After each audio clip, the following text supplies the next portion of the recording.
Hey everyone, hope you are doing awesome. Welcome back to my channel Pegaheart with another video. Thanks everyone for subscribing to my channel, and if you haven't hit the bell icon yet, please do so you won't miss any of my videos. Please hit the like button or leave me a feedback or comment if you like the video or the way I have explained. Today we are going to learn hands-on about how to use thread level database with a real-time scenario.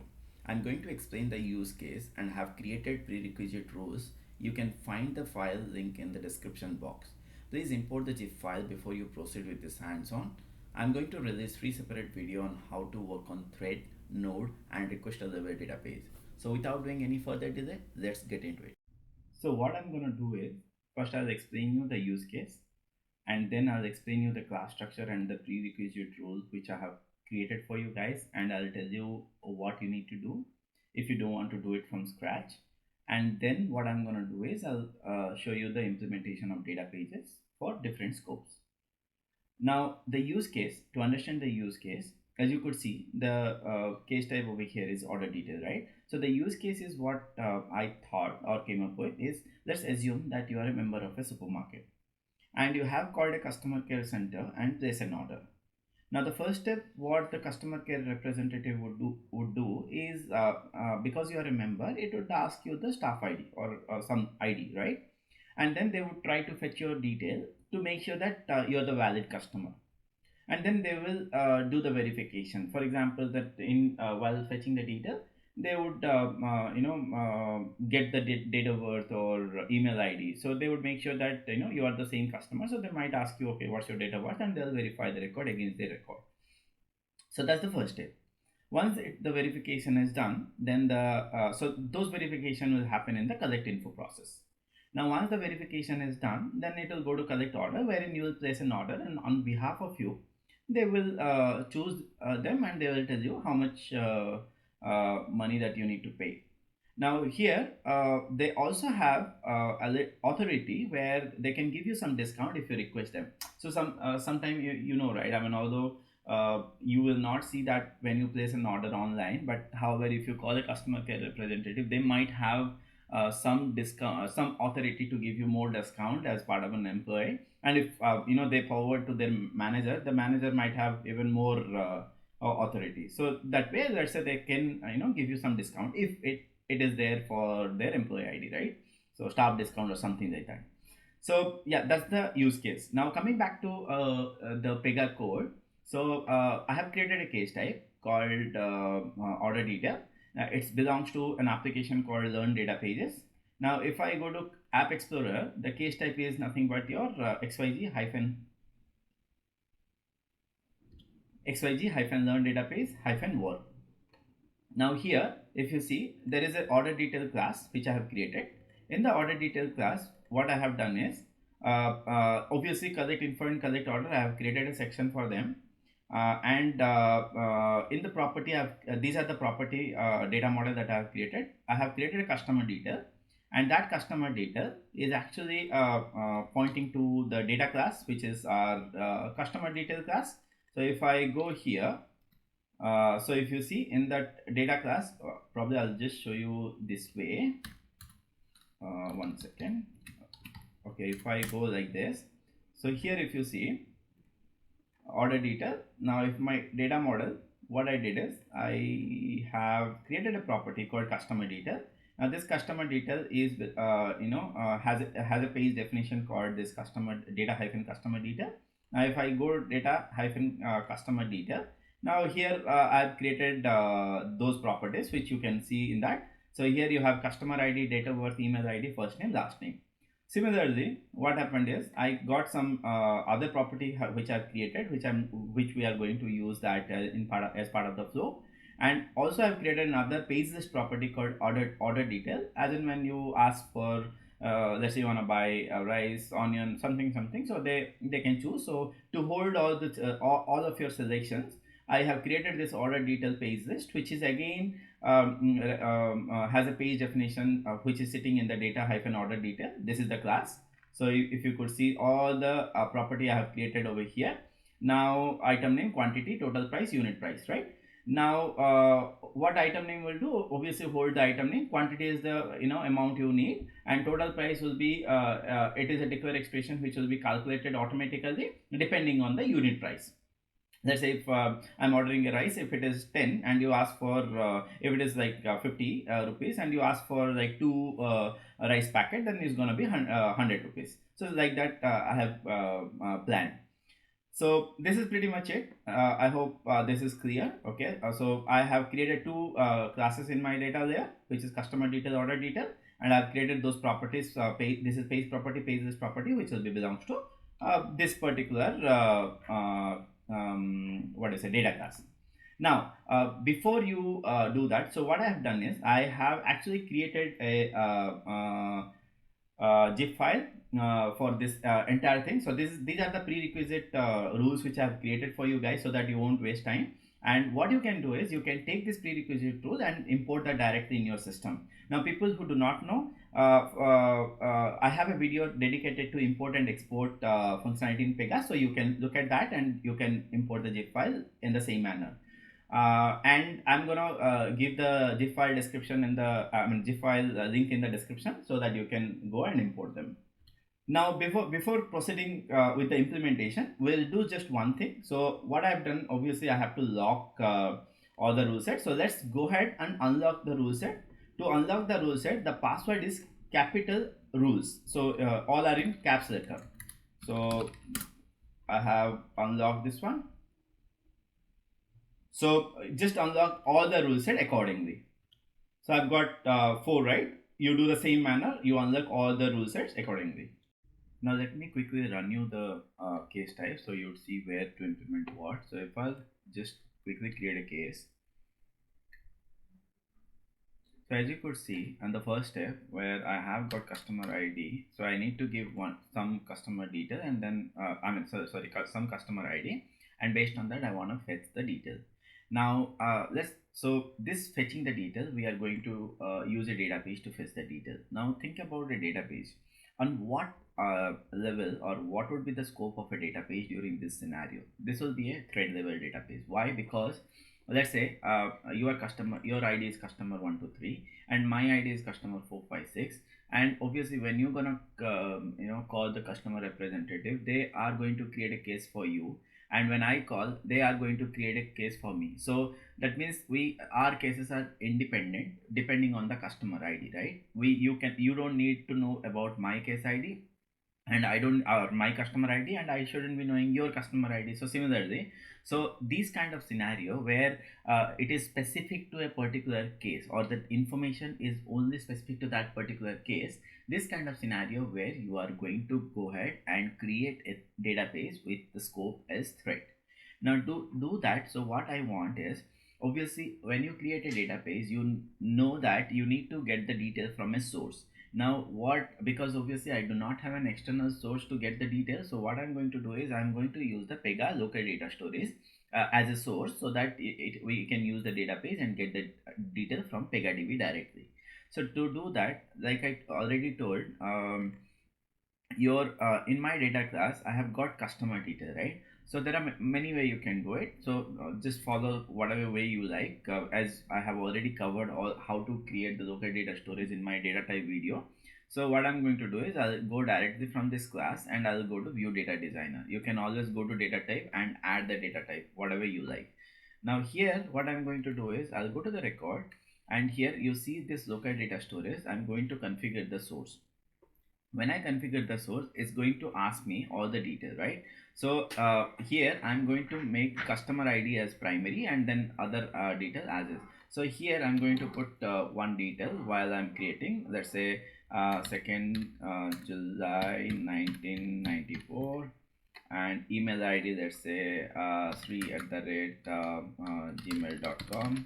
and first name is, let's say, Sri, and last name is Mishra. I'll submit one. So now what it will do in the background, as you guys already know, it's going to create some database. It will also create a data table. It will connect this class to the particular data table, all these things which I have covered in my data type video. Now similarly, add another entry here.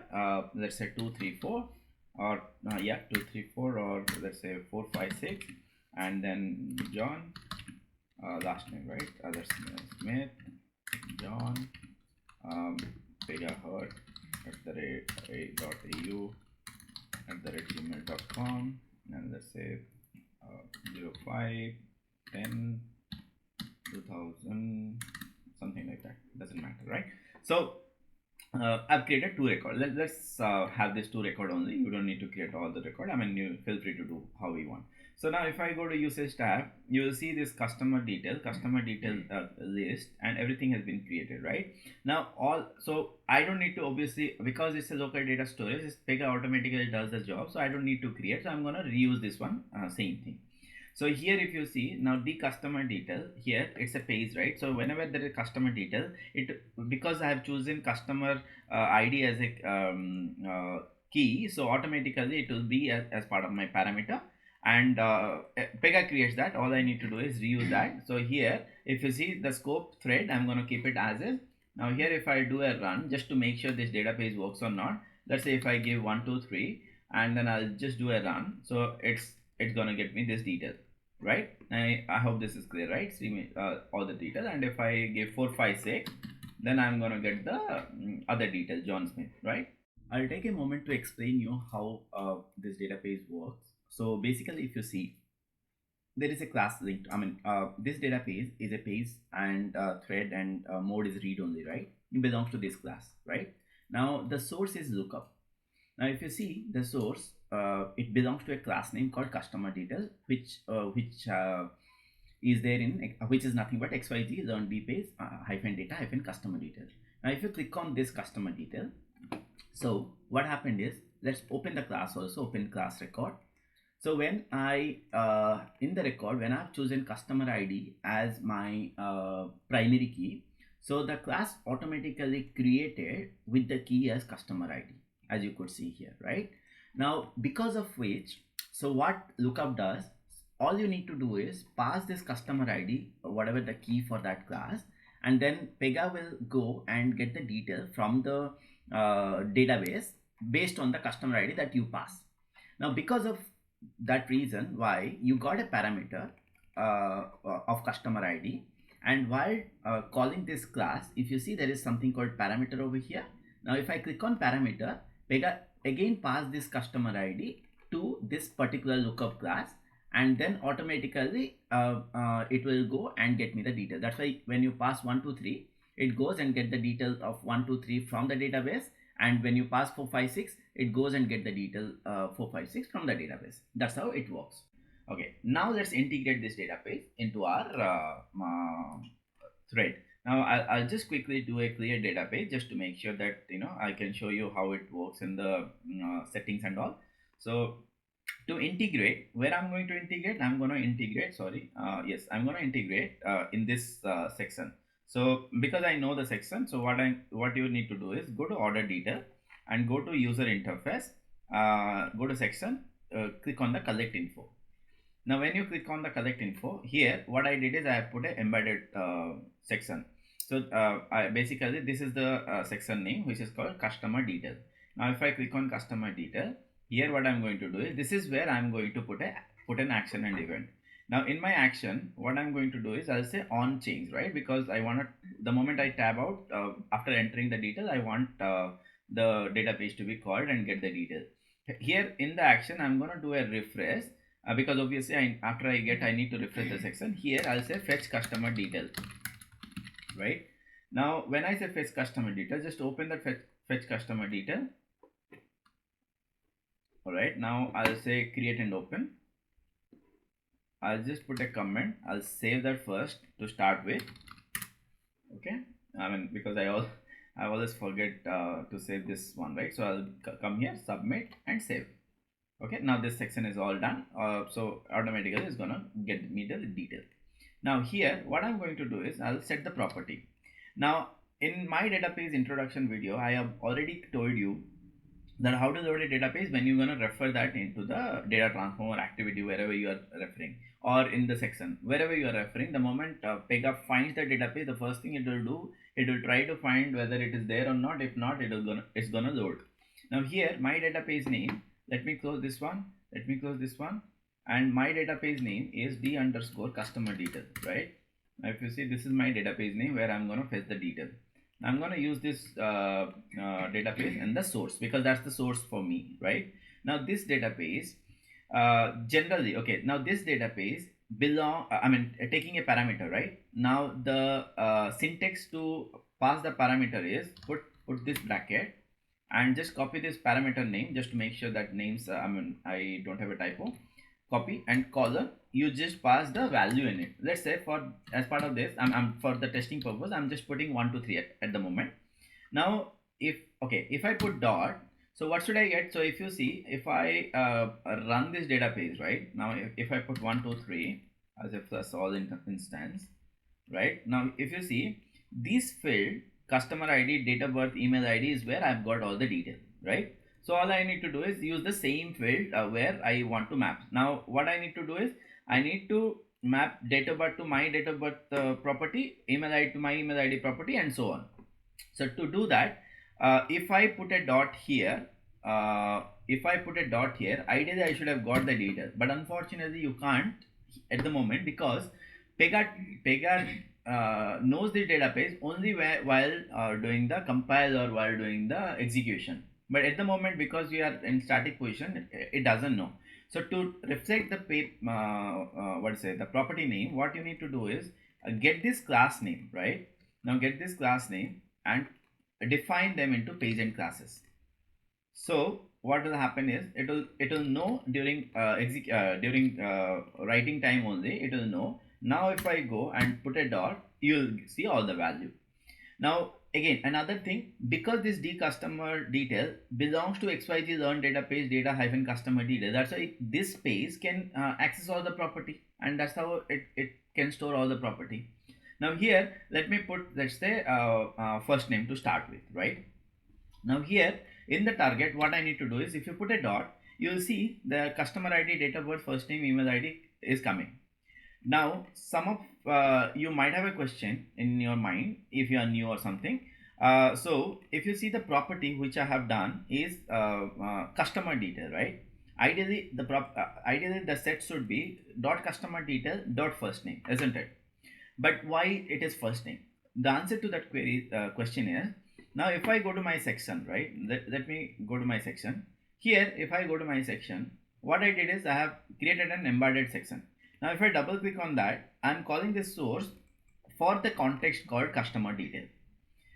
This is the context that I'm calling. So that means Pega has got already the context. Now all this section, if I go to this section, now if you see, this section is defining in a class which this property has got a page definition. Now this property has got a page definition called XYZ learn database data hyphen customer detail. Now if I go to the section, it will be XYZ learn database hyphen data hyphen customer detail. So because it's already there, now my context is already customer details. So whatever I'm going, even the data transform which I've created, you see XYZ learn database hyphen data hyphen customer detail. By default, it's gonna know the context it will create. So you don't need to worry about it. So during runtime, automatically it will set to the value called customer detail dot first name. I hope that is clear.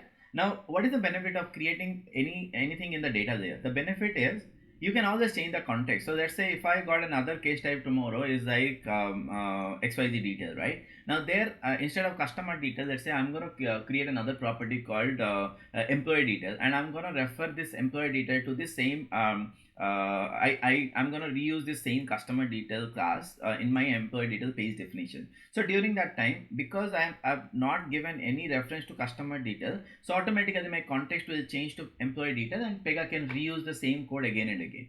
So that's the beauty of creating things in the data layer. Now similarly, let's continue add on all the other field. Just to reduce the length of the video, what I have done is, I have added that. Please add all the field. Okay. Now what's next? Now the next is, let's do a quick test. But remember, whatever employee customer ID you are going to put, you are going it will come as 1 2 3. Okay. So let's do a quick case creation, and then from there we'll take it out. Okay, now if I run, now if I put, okay, now before that, what I'm going to do is I'll turn on the tracer, and I'm going to show you how it works. So I turn on the tracer, and here go to setting and make sure that you have data page checked in, okay, so that you will see all the detail. And also I'm going to yeah, everything is good. So what I'm going to do is I'll just clear it up, and then I'll put 1 2 3, right? Now what happened, see the data being loaded and being mapped. So let's see how it works in the background. So I'll pause it, and I'll say fetch customer detail, right? So now here in the fetch customer detail, if you notice one thing, this is my first step where I am trying to set the first name. When I'm trying to first set the first name, Pega saw that it has to come from a d underscore customer detail, and Pega couldn't find that because it's a thread level, right? Obviously, Pega couldn't find that in thread level database. So Pega, when you refer for the first time, Pega loaded this data d underscore. So if you see, if I click on here, it's valid, and then after it got loaded, if I click on here, you will see all the details has already come over here. Now afterwards what happened, so if you see database load end, but next time, so in my what to say, yeah, in my data transform, if you see the first, I have referred in everywhere, right? So because it's loaded for the first time, second time when I referred, it's not needed to load again, because it's gonna just get that detail from the database, sorry, from the clipboard. That's why if you see in the second step, when Pega saw that again it has been referred, so Pega saw and went and saw the database, let's say d underscore customer details track, sorry, d underscore customer detail load management. It saw there is no problem in that. I mean, I didn't tell them to load, right? So what Pega did, okay, database instance found, and it's already fresh. So that means obviously it's going to use the same thing for all the subsequent calls. So that's how it's gonna get the detail, and it's gonna give me the result. Now here, instead of hard coding, let's now pass the actual parameter. I'll show you how to pass the actual parameter. If I go to, what I'll do is I'll go to the data transform. What I'll do is I'll in the first step, what I'm going to do is I'm going to create a parameter called customer ID. It's a temporary parameter, and I'm going to put a dot and use customer ID. So what happened is during runtime, as I already explained you the context, during runtime Pega will have customer detail. When I would say that even you put in source or target, when I do customer ID, Pega will get me the customer ID of the customer detail, which user is entering over here, and then it will store me in a parameter, and I'm going to use this parameter instead of hard coding value. Now you might be thinking that can I directly use this customer ID over here? So sometime it works, and sometime it doesn't, but yes, you can there are instances where you can directly, because of the context, there are instances where you can directly use the customer ID property here. But I would say, I would always recommend to set this in a param. So tomorrow if I had to, so over here I need to put customer ID everywhere. Tomorrow if the property gonna change to another one, then I need to again change in every place. So instead you put in a param and then use the param, so you don't need to change multiple steps. All you need to do is, the property change tomorrow, then you can change directly in one place. So that's the reason why I have added the step here. Now let me put all the param. Now here if I go, so this is saved. Now if I go 1 2 3, obviously it's going to give me this one. Now if I go 4 5 6, it gave me the other detail. Now if I go 7 8 9, it's going to give me a blank, obviously, because it couldn't find the detail from the backend, right? I hope this is clear about thread level database and now how we are using it. Now every time you create a record, thread level database only valid until the thread. Now every time you create a new case and you try to access the thread level database, it will again try to load for that particular case depending on the input that you give. That's how thread level database works. So let's see where you can view the database in the clipboard. Now if I go clipboard, so what happened is, you see there is this user page, database, linked, and other page. So just go to database. In the database you will have three sections: thread, requester, and node. Now if you expand the thread, as you could see that whatever the recent I have updated, is been updated here, d underscore customer details, where the customer ID has been passed 789, which is my last customer ID. Now, as you could see, there is only one page, and you might have guessed the reason. So if I go to d underscore customer detail, right? If I go to d underscore customer detail, just go to the load management tab. Here, as you could see, limit to a single data page. So in this scenario, you can do, because it's a threadable database and you are always going to have one, but there are chances that you can have more than one, right? In, like, how in our scenario. So if you don't want to limit them into a single database, so you can always uncheck this one and do a save over here, and then just go to the case ID, and then try 1 2 3. Let's say I got the detail. Now let's say 4 5 6, I got the detail, and let's say 7 8 9, I didn't get the detail, right? So what you can do is, because obviously the data is not there in the clip, local data storage. So in this scenario, what you need to do, you go and see, you will see there are 3 threads created already. So for 1 2 3, we have got one thread or one page. For 4 5 6, I've got another page, and 7 8 9, obviously I couldn't get, no record were found.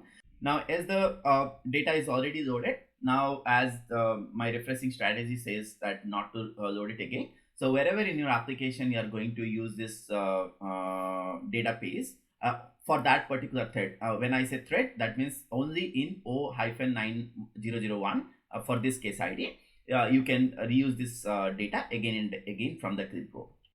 That's it for today, and hope you understood clearly. Please hit the like button if you learned something or you like the way I have explained, and leave me a comment if you have any queries or feedback for me. It will help me to improve and also motivate me to post more concepts and videos. As I always tell, sharing is caring, so do share with others so people who do not know about my channel will be benefited. Stay tuned for my next video, and if you haven't subscribed to my channel yet, please do subscribe and click on the bell notification for my new video updates. Thanks for watching, and see you in the next video.